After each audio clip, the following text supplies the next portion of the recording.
welcome to today's webinar, Why Your Best Sex is Yet to Come, Making Love During the Menopause. I'm Helen Normoyle, co-founder of My Menopause Centre, and my fellow founder, Dr Claire Spencer, and I believe that the best way to smash a taboo is to talk about it. And of all of the taboos around the menopause, sex is probably one of the biggest ones. Various studies have shown that anywhere from 40 to 50% of menopausal women experience a loss of sex drive, and around 1 in 3 experience vaginal dryness related to the menopause. I know from talking to Dr. Claire and Dr. Tonye, who joins us this evening, that they believe that this is underestimated, as many women are too embarrassed to talk about these symptoms, even with their doctor.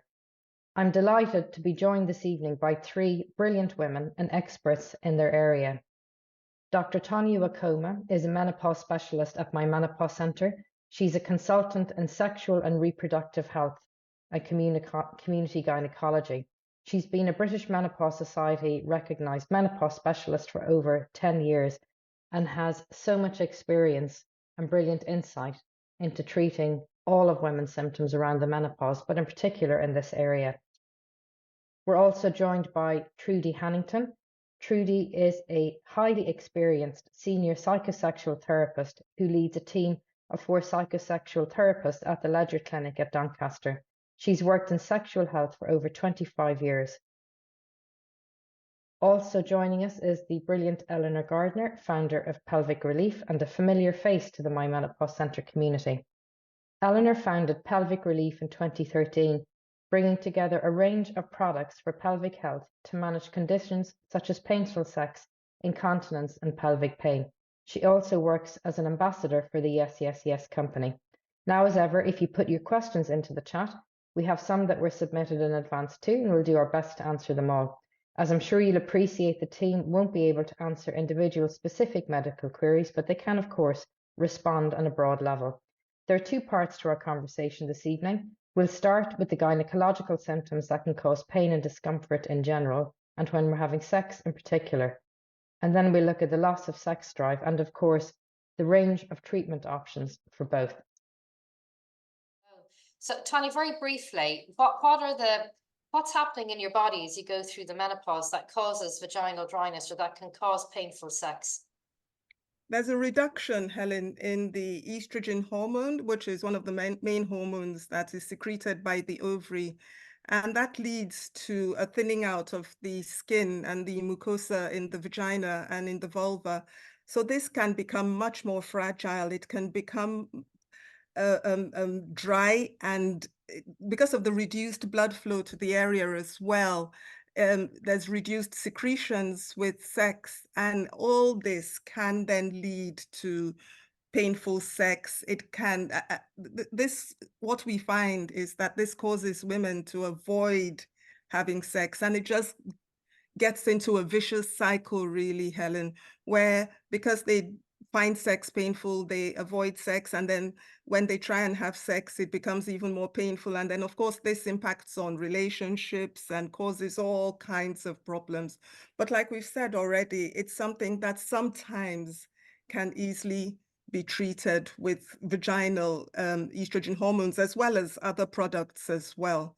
So it's something that we always encourage women to speak up about and to talk to somebody about it. Can you tell us, before we come on to, we'll bring in Eleanor and Trudy just to talk about the range of different solutions that are available to women. But before we do, Dr. Tonye, it would be great if you could talk to us a little bit more about the use of vaginal estrogens and HRT in helping to manage and to treat vaginal dryness and painful sex.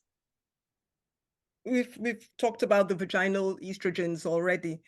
HRT, so hormone replacement therapy, can be useful for treating symptoms of the menopause generally and vaginal dryness in particular.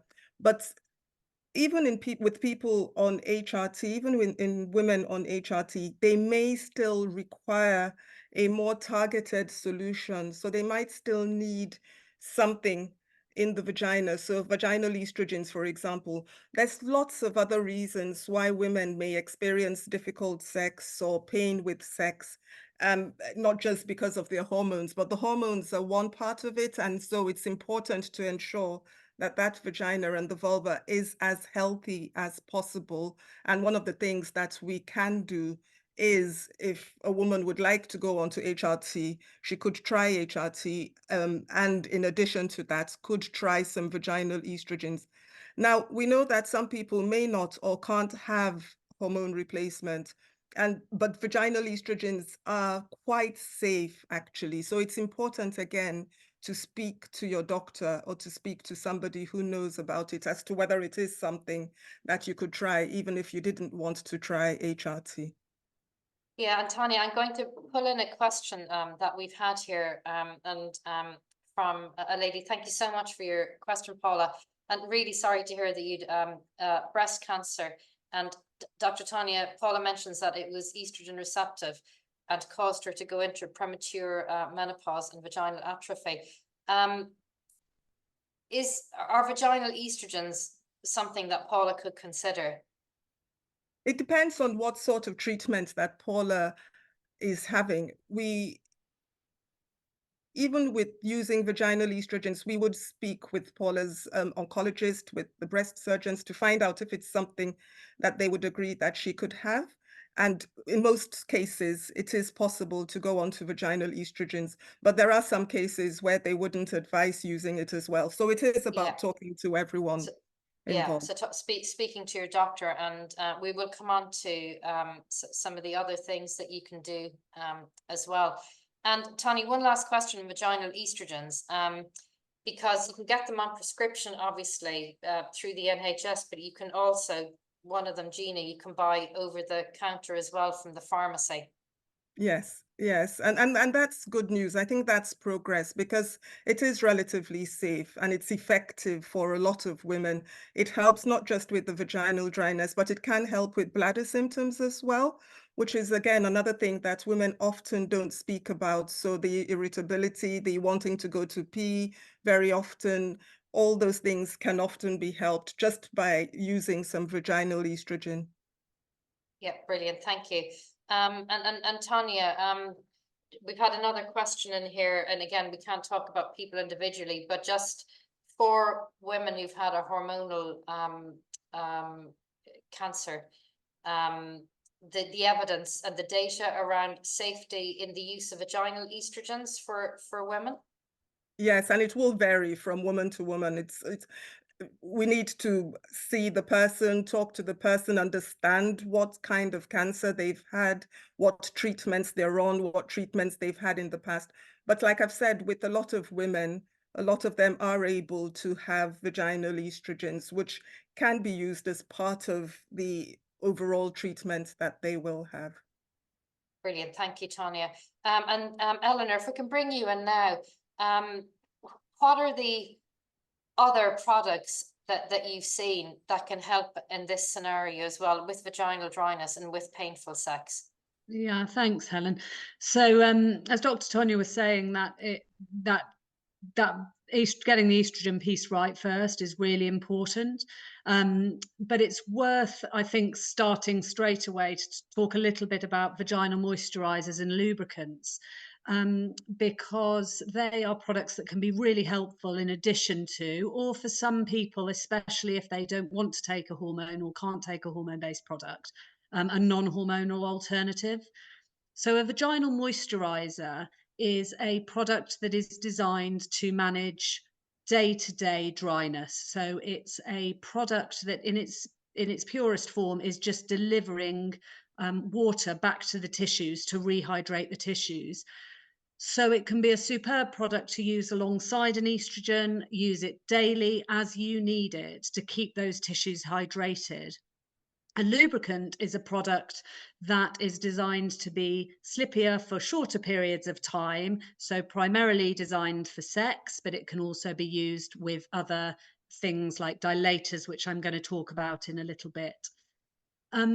I've been involved, as you said, in medical devices for a long time, and something that's really important with moisturizers and lubricants, they're very simple products, but unfortunately, not all lubricants and moisturizers are created equally. for a long time, they were designed just to be cheap and slippy, which meant they had ingredients in them that weren't necessarily good for vaginal health. So it's really important to have a product that's pH matched to your vagina. We've got a really rich microbiome in the vagina. We all know about the gut microbiome, but the vagina is full of good bacteria. And when you lose estrogen at menopause, the pH of your vagina changes. You can lose some of that protective microbiome. So using a lubricant and a moisturizer that's pH matched to the vagina, the natural secretions of the vagina, is really important. And it's also really important to make sure you use a product that isn't too concentrated. So a lot of products have got big molecules, petrochemicals in, skin irritants that are going to cause more issues for you, especially at a time when your vagina and vulva is sort of hypersensitized. So any product you buy or you're thinking about using, always discuss with your GP if you're not sure. But we always recommend, and I sell on my website, the Yes range of lubricants and moisturizers. And they have got a lovely vaginal moisturizer. And then they've got a couple of lubricants, which I've bought along so you can see the packaging, which is actually going to change soon. Or is in the process of changing, but they've got an oil-based lubricant, which is a very rich, lovely emollient type lubricant. It lasts a long time. You can use it on the vulva to protect the sort of vulval tissues. And they've got a water-based lubricant. And I actually always recommend for sex using the two together as well. So the oil-based can go underneath or inside. The water-based you can put on top, on your partner, on your dilator or toy, and the two lubricants sort of slide along each other, and we call it a double glide, but it just means you get that natural feeling of a water-based lubricant, and it lasts that much longer. So that Yes range is a real hero range for me. I know a lot of GPs, a lot of gynecologists will recommend it. They are the water-based lubricant and moisturizer is available on prescription, so it is something you can talk about getting on prescription, or they're available to purchase as well.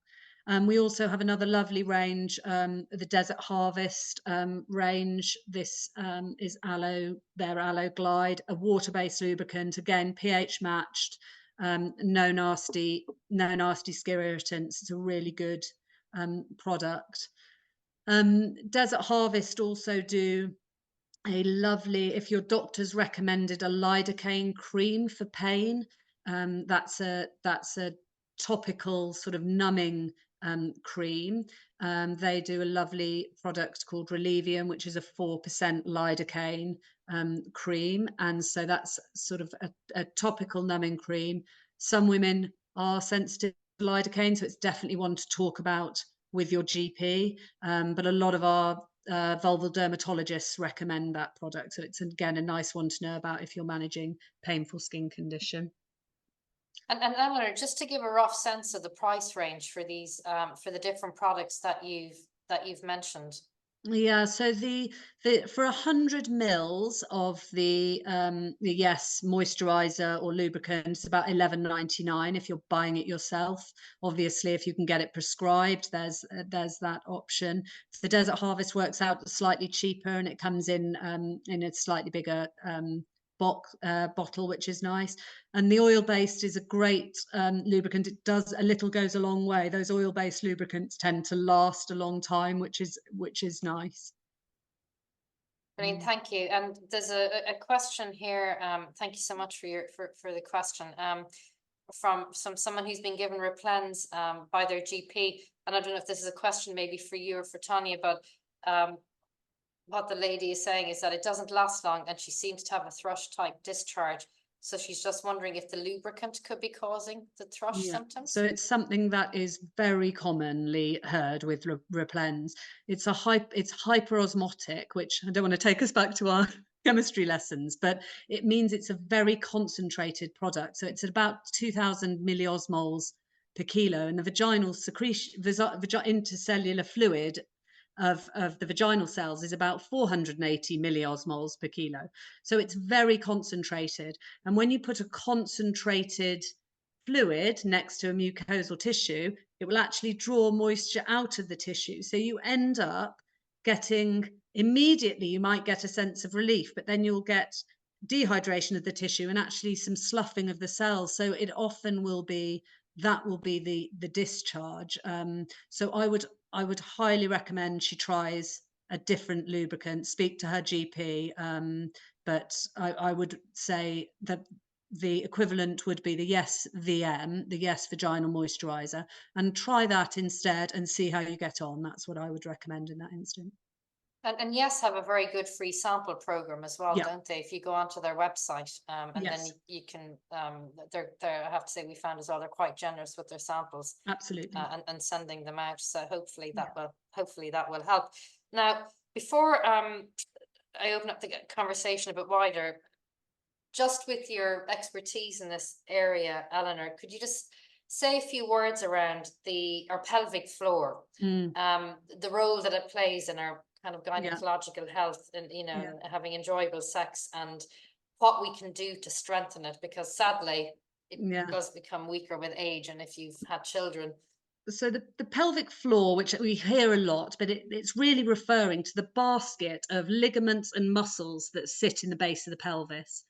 And as we get older, unfortunately, we know that our muscle strength decreases, and so we definitely feel that as part of the natural aging process. In the pelvic floor in particular, the pelvic floor muscles have got a really important function in bladder and bowel control, and also in sexual function. So when that whole system is de-estrogenized, that also increases the rate of weakening of those muscles. So working to strengthen those muscles, doing regular pelvic floor exercises is really important. It's something we should be building in to our our day-to-day sort of routines. And the other end of the sort of scale problem with the pelvic floor, which is also very common, is another type of dysfunction can be it can be involved in pelvic pain. So when you've got some atrophy and soreness as a result of menopause, the muscles of the pelvic floor can often spasm at the wrong time. So we've got this combination of sort of weakness and then also spasm, and they're doing that in a sort of protective nature. So I always like to think of it in other areas of the body. If you've got a sore shoulder, your neck muscles can often spasm. So it's this sort of protective feature. So often when sex is painful because you've got this lack of flexibility and this dehydration of the vaginal mucosa, you've also, on top of that, got this spasming of the pelvic floor, which can feed into a further pain cycle. So it's definitely something you need to talk about with your GP. They might refer you to a pelvic health physiotherapist for therapy, and your GP or your physio might recommend that you use dilators. So some of you may have been recommended to use dilators. Now, dilators are medical devices. They're cylinder-shaped devices that come in graded sizes, and they're used to treat pain, to promote healing, and restore sexual function. So I've got a few to show you what I'm talking about. So these are sort of silicone graded dilators. The ones we sell are from Sole Source. They go all the way up to a size 8, so they range from very small, which is sort of the size of my little finger, all the way up to much larger. And I like the silicone ones because they're flexible, they can be warmed or cooled, they're much kinder than sort of hard plastic alternatives. And the important thing when you buy dilators, or you're recommended to use some dilators, is to remember that it's about working through a program carefully with them. So you would start with the smallest dilator. You would use lots of lubricant. you would make sure you went somewhere that was quiet and calm and relaxed. So, you know, go to your bedroom, make sure you're not going to be interrupted. And then you start with the smallest dilator that you can in the set.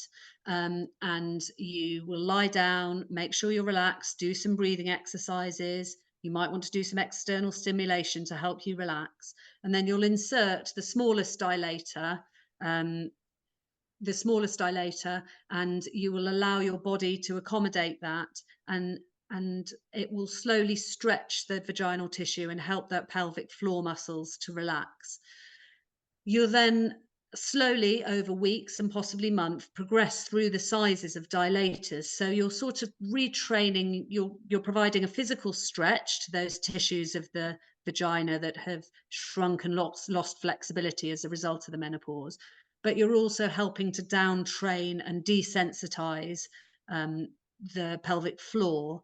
So you'll slowly work up through the grades of dilators to reach a point where you can comfortably use the larger dilators, and that might support you with, say, going for a comfortable smear test, or getting back to enjoying penetrative sex again. Brilliant, thank you, Eleanor. And I've just, people will have seen, I've popped in some links related to the topics that we're talking about. So links to Eleanor's website, so you can see more about those products. And I'll just pick up on a very important point that you've made. It's Cervical Cancer Awareness Week in a couple of weeks, and it's really important that we all take our smear test, or go for our smear tests. And so the advice that you've given, Tonye, your recommendations around vaginal estrogen is so important to make, if you are finding having a smear test is something that's like more than uncomfortable, it's painful, really speak to your doctor and find a way to make that less painful and more comfortable, because those tests are so important. So Trudy, what else have you found helpful with your clients regarding painful sex in the menopause?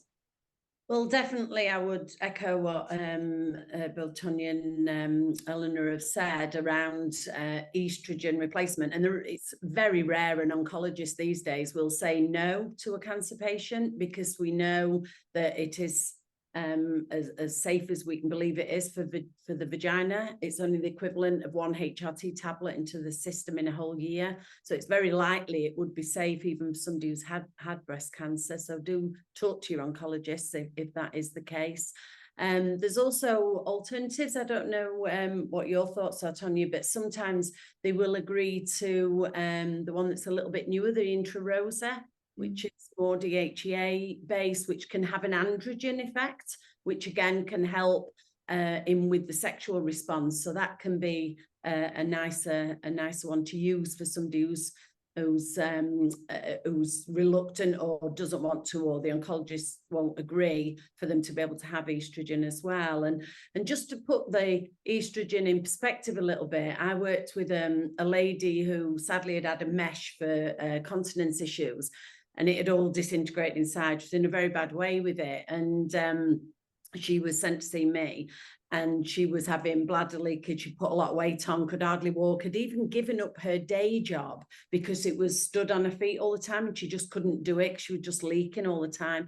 And we got the doctor but she was waiting surgery for it. And we got the doctor to put her on vaginal estrogen, and we chose Ovestin.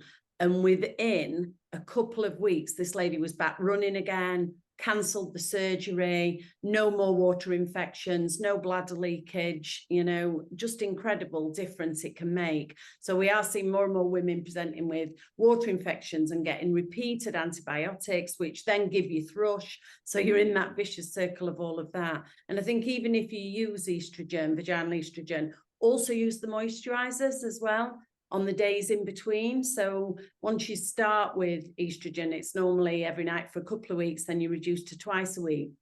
And then you can use the moisturizer on the other day. And definitely the yes one is what I would promote. But from a sexual point of view, I think the main thing is we have to slow it down a little bit more. So I always use the analogy of when we were in our teens or our 20s, we're more like a microwave, and we're hot and we're ready really quick. And then we settle down, we get married, maybe we have some kids and we take responsibilities, and then we're more like an oven and we need kind of warming up a little bit first. But let me tell you, ladies, if you're not at menopause yet, you're definitely like an Argo when you do get there. So we need a lot more warming up. But hopefully when we get there, we can last a long time, or we certainly take a long time. So the more things we can use, the better. But when we do use lubricants, rather than see them a bit medical and they're on the side, and you have to make them like a toy in the toy box. So it's, you know, kind of with your partner is, oh, I'll put you some on, you put me some on. So it feels nice. So it's more playful and it's a more sensual way, rather than, right, just a minute while I just get all my lotions and potions on, which is then a bit off-putting. And the same with toys. So if you prefer to have solo sex, or you're in a relationship with another female, again, with toys, lubricants are amazing with toys. So it stops the friction, makes it comfortable, makes it, you know, just feel more pleasant, and again, more fun. And with the oil and the water-based, I always do suggest the double glide, because it keeps the moisture, the slippy, slidey feeling, just like you used to do when you did lubricate really well. And afterwards, if you go to the toilet to pee, you've not got any soreness and burning, because that oil base acts as a bit of like a barrier as well. And so if the brain is, because when you go to have sex, if it hurts, as we've heard already, the next time you go to have sex, you almost tense up. So you can imagine it's a bit like a fist coming to your face. You do that. And that's what the vagina does when it goes into spasm. You know, similar to when we have a smear. So the more we can relax that pelvic floor and get used to that, the better. And the more comfortable it is, the more pleasure we feel. The next time we're going to have sex, we're seeking that same pleasure again. So some really brilliant and really great questions, but really brilliant practical advice from all of you around what we can do about vaginal dryness and painful sex. But if we step back a bit now to and we're going to get into solutions and the range of things that we can do to have enjoyable sex. So not for it to just not painful, but for it to be really fun and enjoyable. Trudy, if we step back, just why is it, and why is sex so important to our body and to the relationships that we're in? Yeah, so it's good from a physical point of view as well as a mental point of view, and the impact then positively on the relationships that we're either in or we're considering as well. So from a physical point of view, it burns a few calories, girls, you know, a few more than watching TV, not many more, but a few. And it helps the pelvic floor. So it helps the, you know, through contractions that we have when we reach orgasm, that's helpful. Just being sexual helps the pelvic floor as well. So we know that it's good from a physical point of view. It's good for our cardiovascular system. There's some studies suggest that it's good as a pain relief as well, but certainly our mental health. So it's good for our confidence, our self-esteem, and we bond more then with our partner. I think if we don't get on the bedroom, we don't get on very well in the living room, and vice versa. So it has a nice positive effect as well. We're closer, we're more intimate. And also remember that pleasure, it doesn't all have to be about penetration. So for the majority of women, we don't orgasm with penetration. So it's about the clitoral stimulation that's important. So it's good to use the lubricants externally as well as internally, so that it feels pleasurable when you're touched. Because some women will say, you know, I can tolerate the penetration, but if he touches me now like he used to do on or around the clitoris, it's sensitive, but not in a nice way. So again, using a little bit of the estrogen cream externally as well is really helpful in plumping the skin around the clitoris and making the flexibility much more comfortable, as well as using the moisturizers and the lubricants as well. So slowing it down, spend more time on foreplay in order to create more pleasure as well. Because when we've been together a long time, and most of us, we have sex when we have to, not when we want to. So it's late at night as well, and you get into bed and you think, oh, I'd rather have 15 more minutes sleep. Let's cut to the chase. You know what I like, I know what you like. Why don't we just do that? And then we forget to kiss, and we forget to stroke each other for a little bit longer, or just slow it down. So sometimes it might be a nice idea to have a couple of weeks off penetration and see how creative you might be able to get. And we've discussed before, Trudy, the difference between desire and arousal, and we've also discussed the idea of, you know, scheduling sex and making time for it. And that always raises a few eyebrows around, does that not just kill the spontaneity if you're doing that? But so I thought it'd be good to just have that discussion around the distinction between desire and arousal, and your thoughts on scheduling time for sex. Okay, so everybody always talks, certainly Michael, and it'll say, oh, we just want to be spontaneous. But I think to be spontaneous, it takes great planning, because you've got to make a space to be spontaneous in.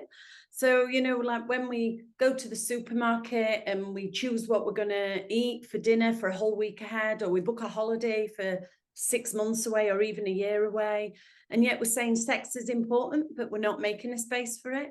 So when I say to plan time, I'm not necessarily meaning for sex. I'm meaning for quality time together, and maybe call it a date, whether it's in the middle of the day or the night time. Again, that doesn't mean necessarily going out and spending lots of money. It might be you close all your curtains, leave your lights off so you save your electric bill, and you watch a movie, make some popcorn, get the chocolate out, whatever it's going to do so that you have a fun evening together. It's a treat night. And it's always nicer if, you know, you do treat it more like a date. So once a week, sit at your table, maybe light the candle, drink out your nice glasses, eat off your nice plates, and just make it a bit more of a special occasion. So perhaps maybe, you know, dress up, even if you're not going out, wear your nice underwear, put your perfume on, or the guys, make sure you brush your teeth, got your aftershave on, you know, not got holes in your socks, whatever it takes. So we need to think, actually, what does turn me on and what turns me off as well. So even just doing exercises like that. So I see planning as a very positive. What you're saying is, I want to prioritize the intimate part of my life, that it's important, and that the two of you are important. So it's what you can fit in to that space. It doesn't necessarily have to be scheduling for sex. It's about scheduling quality time because you're important to each other. I think that, and when we talk about desire and arousal, if I had £1 for every time a woman has said, I just, you know, I don't want to have sex unless I feel the urge to have sex. And I think, well, if you wait for that, you're going to have a long wait, you know, and especially when you're not ovulating anymore. So Mother Nature's not playing a role in the middle of the month where Mother Nature says, make a baby, even if we don't want one. So sometimes, you know, if you think about it like food, we're not always hungry. But then we pass the bakers and see the cakes in the window, or we smell the fresh bread cooking, or we walk past a restaurant and we can smell all the nice food, and suddenly we're hungry. Sex, sometimes we have to respond rather than wait for the desire. So sometimes it's quite nice to let yourself get in the mood a little bit more. If it means taking a bubble bath, or reading a bit of erotic fiction, or watching some people like pornography, some people don't, but maybe even a romantic movie where it helps to just stimulate a little bit as well. And so I can remember when 50 Shades of Grey was released, we had the highest ever referrals of for women with low libido. And what happened was, they were saying when they read the book, it really increased the desire, and they were waking the partners up in the middle of the night and things like that. But interesting, because I said to some of those women, so what was it in the book that turned you on? And it was nothing to do with the sex. It was because he picked her up in a helicopter and took her for lunch.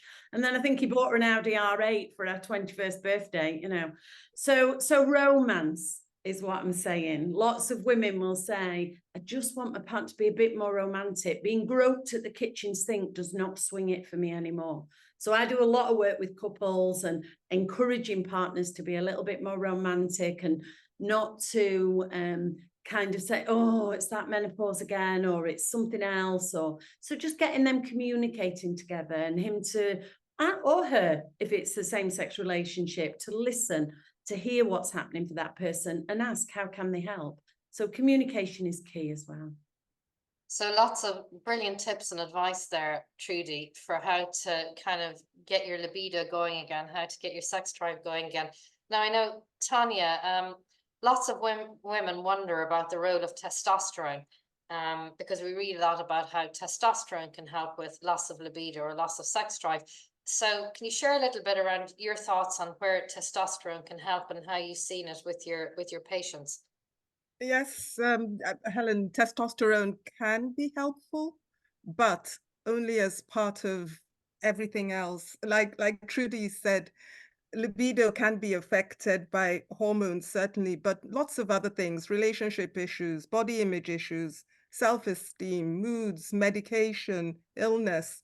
So all these things can affect a woman's desire, her psychological motivation to have sex. But as Trudy has said, sometimes you can have arousal. So the heart beating, the flushing, the pupils dilating that goes along with wanting to have sex. You can have that, the increased blood flow to the vagina that provides secretion as well without desire. Now, libido is testosterone, sorry, is a small part, has a small part to play. And there is studies that show that using testosterone may be helpful for that sexual desire. We usually advise that a woman should be well estrogenized first, because again, that might be all that's needed to just feel better in herself and want to have sex, be interested in sex again. But testosterone certainly does have a part to play. It may not be prescribed by every GP. Often in a lot of places, you'd have to attend a specialist clinic or come to somewhere like My Menopause Centre to get it initiated or prescribed. We don't have a licensed preparation in the UK. There is a preparation from abroad that is licensed for low sexual desire, but in the UK, we tend to use preparations that are used for men, but we use them much more cautiously and in much smaller doses, and it tends to achieve the same thing. It doesn't work for everyone. It's not effective for everybody because, as we've said, libido is affected by all these other things that need to be taken into consideration. But it can be sometimes very useful, yes. Great, and thank you. And then Eleanor, to round it out, you've already, touched on how the right lubrication can really help, and Trudy's mentioned that as well. So what are the other products that you have or that you'd recommend for people to use and to think about just to make sex more enjoyable? Yeah, so I brought a couple of other bits along with me. One product that I thought is definitely worth mentioning is a little product we've got called O-Nut.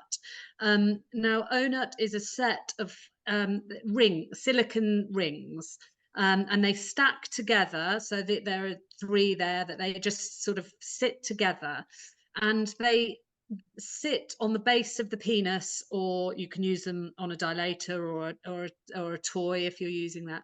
They sit on the base of the penis to stop sex reaching a point that is painful. So this is really helpful for women who have had hysterectomy or who have got shortened vagina because of the VVA of the atrophy of the menopause. And so what it does, it creates this really soft, gentle buffer, and it means that sex can be enjoyable. It doesn't reach that point of pain. So if that deep penetration is a problem for you, this is a really, really good little device. And again, like Trudy said, it's about using it in a playful way. So getting the partner involved. We get really good reports from partners who say they really enjoy using it because they want sex to be enjoyable for their partner. It's a really comfortable buffer. They quite like the sensation of the ring. It's very comfortable, and it creates this really soft cushion. Use loads of lubricant always. But that's a really good device to know about if that is a particular problem for you.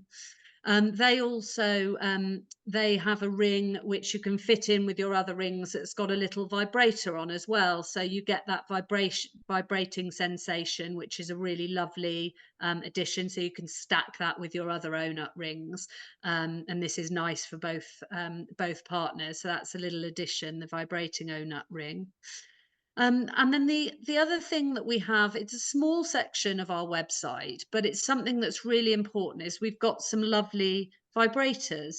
And I always wanted to introduce a couple of small a couple of vibrators, so we don't have lots of choice, but that was a really important part of it for me, because for a lot of people, they maybe haven't thought about using a toy or a vibrator. It's something new to introduce, but that can be a really exciting step in a relationship, or to enjoy on your own. And if it isn't something that you haven't considered before, we just wanted to introduce lovely soft. So I've got the one we call Gwen here, which is a clitoral vibrator. So it's sort of palm sized. It's very soft silicone. It's got a bit of a flex. It's got lots of different speed settings. And it's a lovely way to start if you've never thought about a sex toy. There's loads of good evidence around vibrations being good for helping to relax the pelvic floor, improve blood flow, improve pleasure. So, whether it's thinking about using a toy on your own or with a partner, and this is a lovely one, you can sort of put it in between you and your partner. So that's a really good starting. We've got that's the clitoral vibrator. We've also got another one that is can also be used with penetration, but it's soft, it's flexible. So that was really the criteria for me as a starting point. But it is, it is you trying a vibrator or sex toys, even if it's something you haven't done before, I think it can be a really exciting sort of step change. And we need to make sure that that we don't feel, I think some people still have some shame around whether they should use it, or it's just something, it's quite a difficult conversation to have. I don't know whether Trudy might have any recommendations for how you could start that conversation if you wanted to introduce something like that with a partner. Yeah, I think what makes it easier, I guess, when they're coming to see me is it's usually me suggesting it. Yeah. So it sort of takes the onus off either of the couple. It's not one suggesting it to the other. And what I like about the one, the Gwen, is that you can start it really slow. So if you've never experienced a vibrator and it's a strange thought, is that it's just on a really low setting, then you gradually increase it as you start to tolerate it and feel comfortable and enjoy it. And also, men don't feel threatened by the Gwen as well, whereas a lot of people, men certainly, I'm stereotyping a little bit, but I hear a lot of men say, I don't want my wife to have a vibrator because then I'll be redundant. And actually, most women don't want a penis-shaped vibrator. The majority of women do want one that's for clitoral stimulation. So if it's nice and small, like that, the Gwen, it looks more like something you could massage your body with as well. So even having two together, you could be touching on each other with that and do body massage first before getting to genital areas as well. And like I say, you can do it very gently and then increase it. So I guess it's a bit easier because usually I'm the one suggesting it, or if you're really lucky and I've had reps around, I've got a nice bag of samples. So you normally go away with a nice little goodie bag when you attend the clinic as well. But there are a few websites around that have got some good information as well. So obviously yours, Eleanor's brilliant website to be on. There's the OMG Yes as well, that's got lots of great information on there. And also Love Honey. If people don't want to walk into the high street, their stuff's very good prices. And if you scroll down, it does give you a description of what it is. Sometimes it's got somebody displaying and telling you more about it. But I would always recommend with a vibrator that you have one that has different speed settings rather than just one, because otherwise you can feel almost quite numb or uncomfortable with it. So start nice and slow and gradually increase. But I think just reading on different sites together as a couple and sort of saying, oh, shall we try that? That might make it feel nicer, or even just using like tonight's webinar, you can say to your partners, oh, they were talking on there, sex toys, I've not thought about it before, but should we try a little tiny thing and see what that feels like? Or, or even just get them to watch it. Sit them in front of the recording of this and get them to watch. Yeah, no, brilliant. And we've had a question around that. I posted the link to the Gwen into the chat as well. and also to Eleanor's blog. And I'm just going to post Trudy's blog as well, because loads of brilliant advice in there. And I guess that's can be one of the hardest things sometimes, is talking to our partner and having that conversation again. Because I know I've heard you say before, Trudy, the things that we liked and enjoyed in our 20s are probably not the things that we like and enjoy in our 40s, 50s, or 60s. Yeah. And so restarting communication again. Yeah, it is. I remember a lady, I'll never forget her in my clinic, and she was in her 70s, lovely lady, and she came to see me, and it was post-menopause sort of discomfort and things. And I said, oh, I thought you were bringing your husband. And she said, no, not to the first session. She said, I just want to tell you something first. She said, whenever we have foreplay, she said, he's always on my nipples, and it's like he's tuning in the radio, and I really don't like it. And I said, oh, okay, so have you never liked it? And she said, no, we've been married 40 years and I definitely don't like it, you know. So I said, did you not think to tell him 40 years ago? And that first time, she said, oh, I've tolerated it all these years, but I'm not tolerating it anymore. So when she brought him to see me, I was introduced some nice sensual touching ideas. And I said, when you get to a breast, just cover all of the breasts and things like that. And I was sort of, didn't mention I knew. So when they came back, the lady said, oh, I used to love my husband just, you know, playing with my nipples, but now I think I prefer the touch all over. I never thought I would, but I definitely do. So on my tombstone, I'm going to have secrets to the grave, you know. But it's just things like that. It's been say, oh, I did like that, but it makes me a bit uncomfortable now, or it doesn't feel as nice. Or it's always nicer to ask what you do want. So if somebody is stroking and touching, is to say, or just touch softer there, that feels really nice, or press a little bit harder, I really enjoy it when you do that, rather than that's too hard or that's too soft, or, you know. So it's just learn to communicate, but do try and access, you know, sex therapists. They're not going to make you do anything in the room. It's all purely talking therapy. And in some areas it is available on the NHS as well, which is brilliant.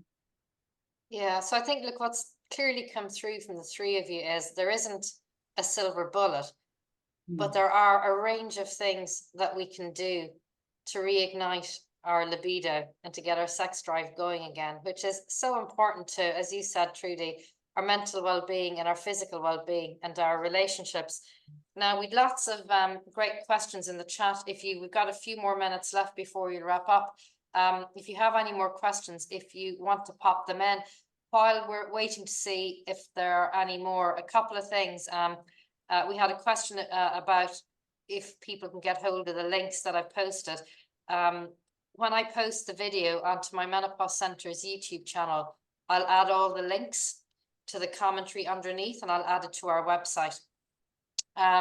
Eleanor, we had a question about silk, and what are your thoughts on silk as a lubricant? Yeah, I know silk very well. They are good, a lot better than some. They have used as a preservative a kiwi extract, which I think has got quite a high dose of something called phenoxyethanol in, which can cause some people irritation, but the pH is good. It's not too concentrated, so I think if it suits you, that's a really great option.